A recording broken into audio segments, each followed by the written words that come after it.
In May of 1945, as the world edged closer to the final chapter of World War II, a U.S. military sightseeing mission over a remote valley in Dutch New Guinea turned into one of the most gripping survival stories of the era. The war was still raging, but victory seemed within reach.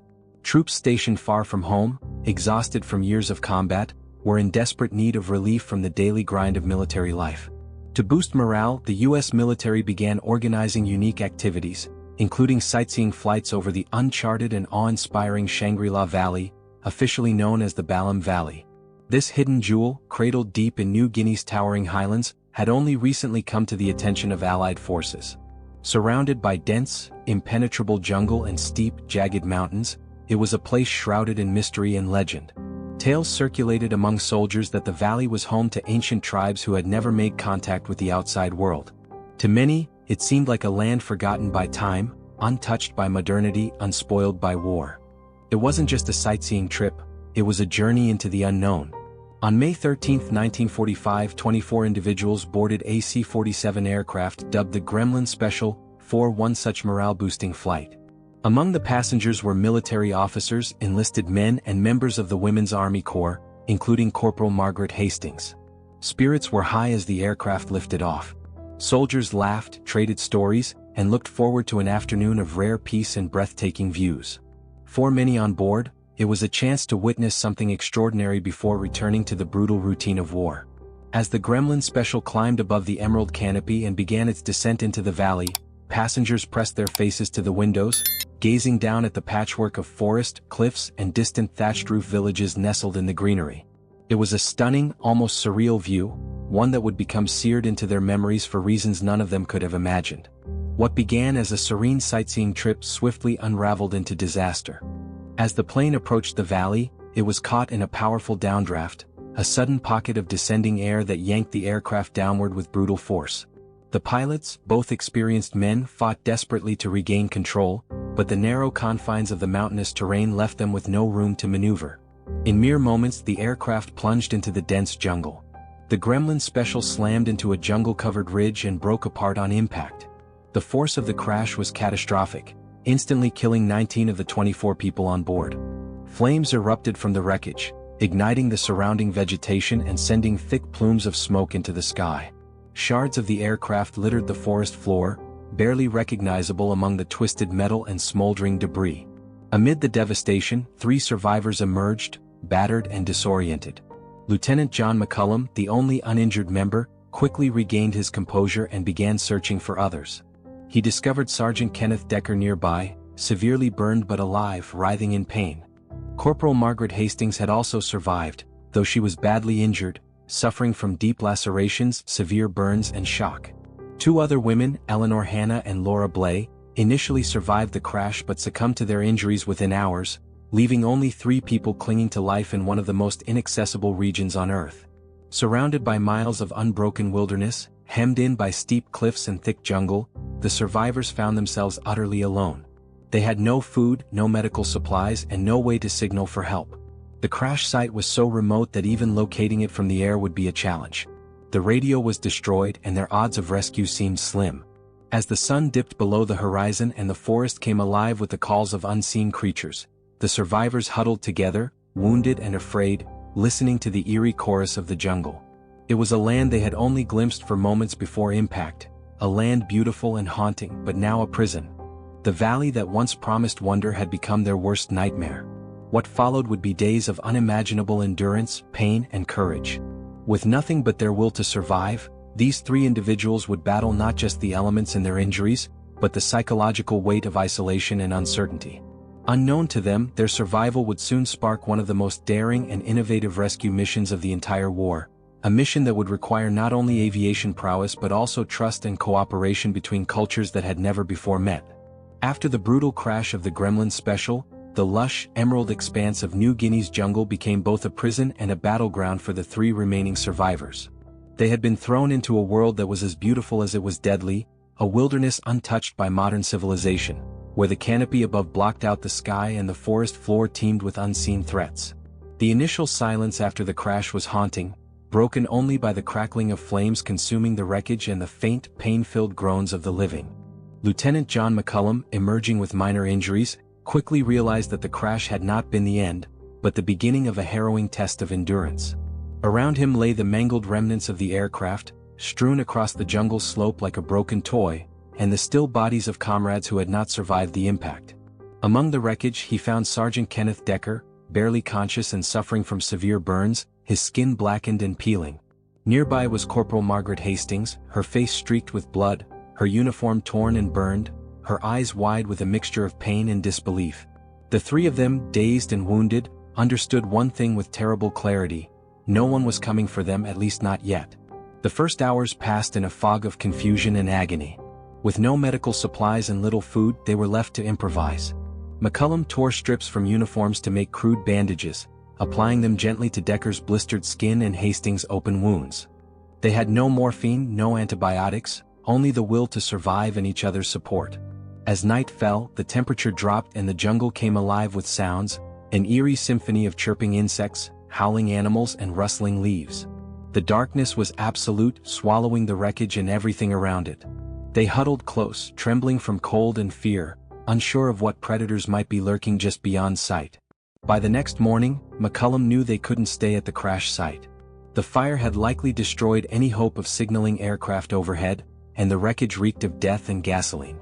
With immense difficulty, they gathered whatever could be salvaged: bits of metal that might reflect sunlight, a few cans of food that had miraculously survived the fire, and scraps of parachute cloth that could be used for shelter. Moving through the jungle was a tormenting endeavor. Decker, weakened and in constant pain, had to be supported at every step. Hastings, though wounded herself, insisted on helping, masking her pain behind a stoic determination. The terrain was merciless: steep slopes slick with mud, thorn-covered plants that tore at their skin, and insects that bit relentlessly. Every footstep was a test of resolve. Their days became a grim routine of survival. Water was a constant concern. They drank from rain puddles and squeezed moisture from jungle vines. Hunger gnawed at their strength, and with no way to hunt and little knowledge of local flora, they were forced to ration tiny pieces of food. What they ate was barely enough to sustain them, and each passing day left them thinner, weaker, and more desperate.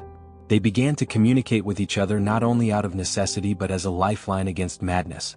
They told stories, shared memories, and reminded one another that they weren't just soldiers or statistics. They were human beings with lives waiting back home. Despite the despair, McCollum never stopped thinking about rescue.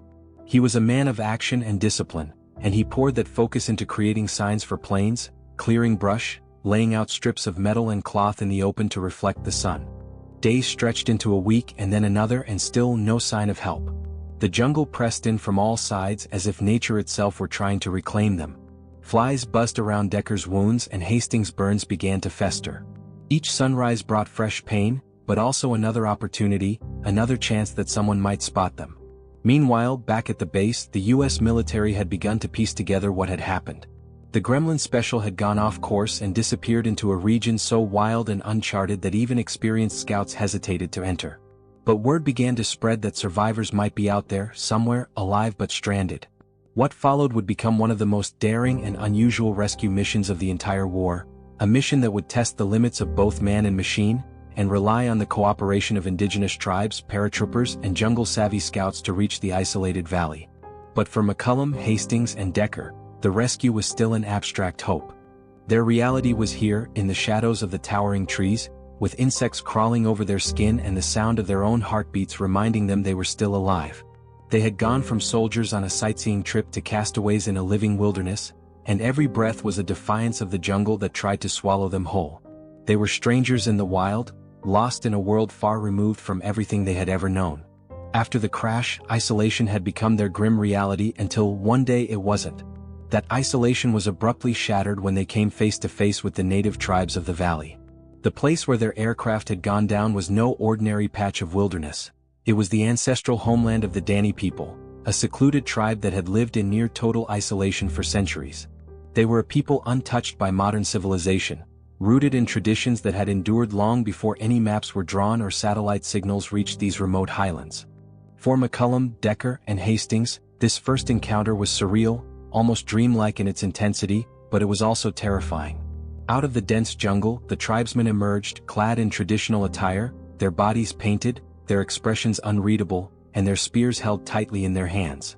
They advanced slowly, eyes sharp, movements cautious, as though trying to decide whether the figures before them were fellow humans or something altogether foreign. The air was thick with tension, and the smallest misstep could have led to disaster. McCollum, understanding the delicacy of the moment, reached into his pocket and pulled out a handful of hard candies, the last of their rations that carried any sweetness.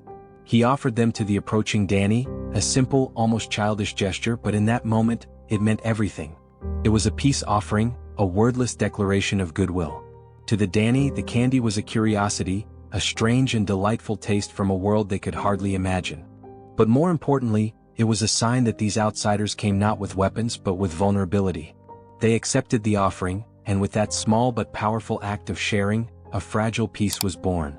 In the days that followed, the Dani returned again and again, their visits marked by cautious curiosity that gradually transformed into something warmer. Though no common language existed between them, communication began to take root through gestures, expressions, and shared human experience.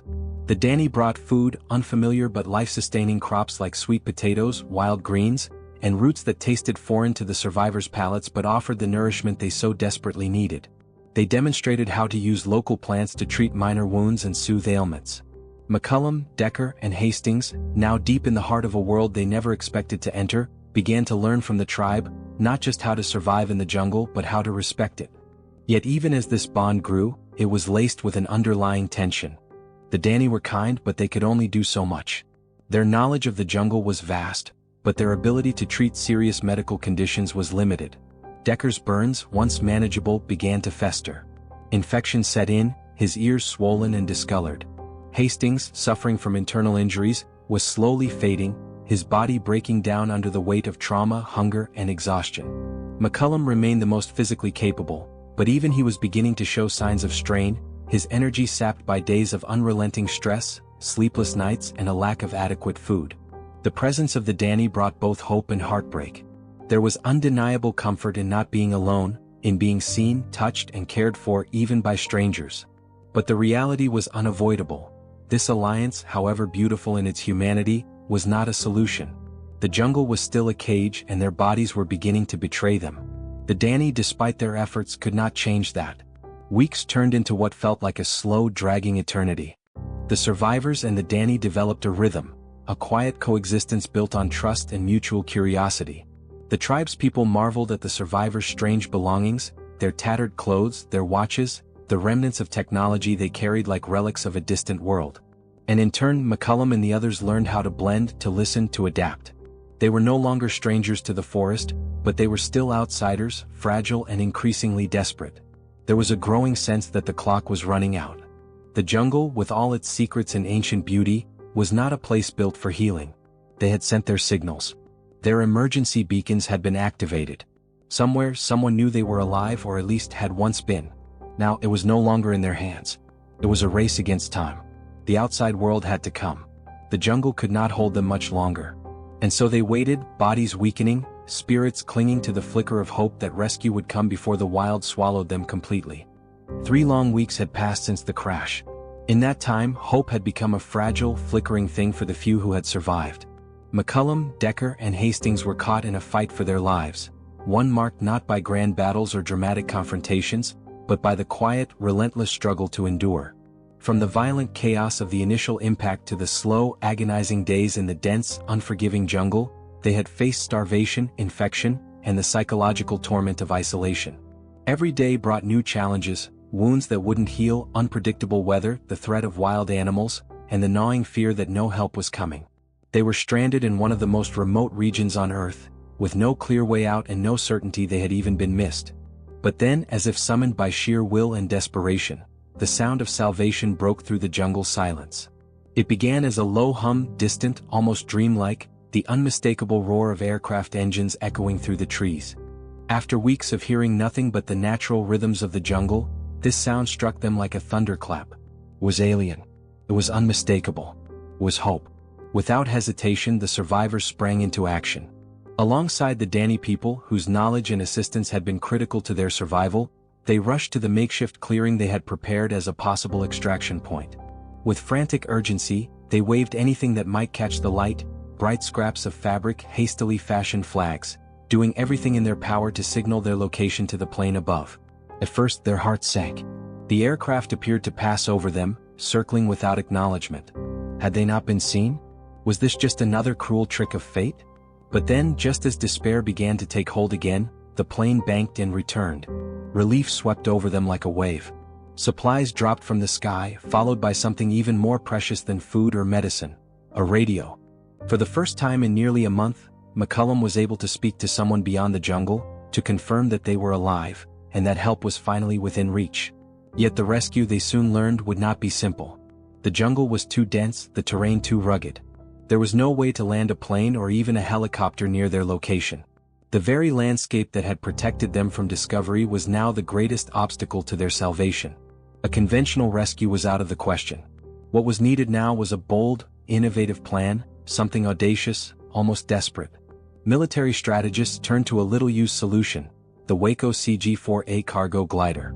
Designed during World War II to silently deliver troops and supplies into dangerous terrain, the gliders could be towed by planes and released to glide down into confined spaces. It was a high-risk maneuver, especially in such remote and unpredictable conditions, but it was their best shot. The rescuers knew the dangers, but they also knew the stakes. These people had survived what should have been fatal. They weren't going to be left behind. On June 28, 1945, the first glider began its descent into the hidden valley the survivors had come to know as their prison. The landing was anything but smooth. Narrowly missing trees and rocks, the glider skidded into the clearing with a tense, jarring halt. For the Dani villagers watching nearby, the machine was a thing of wonder, an enormous bird descending from the sky, bringing strangers in uniforms and helmets. The paratroopers emerged swiftly, assessing the survivors, checking their vitals, stabilizing injuries, and preparing them for extraction. McCollum, Decker, and Hastings were selected for the first flight out.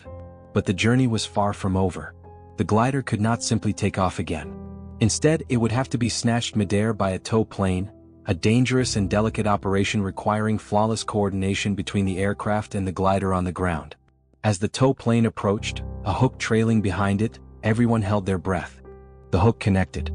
The glider jerked violently into the air, dragging its fragile cargo back toward civilization. Against every conceivable odd, the maneuver succeeded. The survivors were airborne. The operation was repeated multiple times over the days that followed. Each trip into the valley carried the same dangers. Any miscalculation could result in disaster.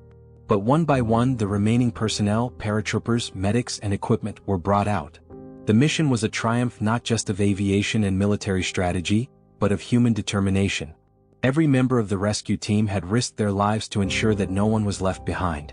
As the survivors were finally flown back to the world they had been cut off from for weeks, they were overwhelmed by a mix of emotions: relief, disbelief, and the deep exhaustion that only comes after enduring the unendurable. They had faced death more than once, had stared into the abyss of hopelessness, and somehow found the strength to keep going. They were no longer just survivors, they were symbols of resilience. McCollum, Decker, and Hastings returned to a world that now saw them as heroes. Their ordeal captured the attention of a war-weary public desperate for stories of hope and triumph. Their names became known, their courage celebrated. But the story was not theirs alone. The Dani people, who had offered help without hesitation, whose kindness had made survival possible, were also honored. In an unexpected way, the rescue bridged two vastly different cultures, reminding the world that compassion and cooperation can thrive even in the harshest conditions. The 1945 Gremlin Special rescue remains one of the most extraordinary survival stories of the 20th century, a true testament to courage, ingenuity, and the unbreakable will to live. It stands as a reminder that even in the darkest moments, hope can descend from the skies. And that the human spirit, when tested to its limits, can rise to meet the impossible. If stories like this resonate with you, tales of survival, courage, and endurance, be sure to explore the two videos we've selected for you. Each one dives into remarkable true stories that showcase the strength of the human will. Don't forget to like, subscribe, and share. And as always, stay curious and stay strong.